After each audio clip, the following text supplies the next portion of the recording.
Sciatica, ఈ joint pains, lumbar pains అనేది ఈ రోజుల్లో ఏమైంది కామన్ అయిపోయింది జనాలకు. ఎందుకంటే ఎక్కువగా కూర్చుంటున్నారు. కూర్చోవడము, మొబైల్స్ చూడడము, లేదంటే సాఫ్ట్వేర్ వాళ్ళు ఈ వర్క్ చేసుకోవడము, సాఫ్ట్వేర్ వర్క్ చేసుకోవడము, గంటలు గంటలు కూర్చుంటారు.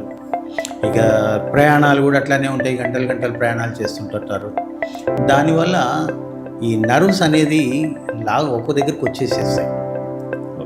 అయిపోయి అవి ఎక్కడ కదలకుండా, నర్వ్స్ కానీ బోన్స్ కానీ కదలకుండా అయిపోతాయి. కొన్నాళ్ళకి ఏంటంటే మామూలుగా రన్నింగ్ చేయలేడు, నడవలేడు, పరిగెత్తలేడు.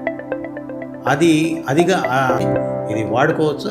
ఇది సయాటికా ప్లస్ లంబార్ స్పైన్, మోకాళ్ళ నొప్పులు, కీళ్ళ నొప్పులు, క్నీ పెయిన్స్ అన్నిటికి కూడా అరికాళ్ళ నొప్పులు కూడా ఏ వయసు వాళ్ళు ఇది వాడుకోవచ్చండి? దీనికి అది వయసును బట్టి రాదు కదా. అది ఏ వయసు వాళ్ళైనా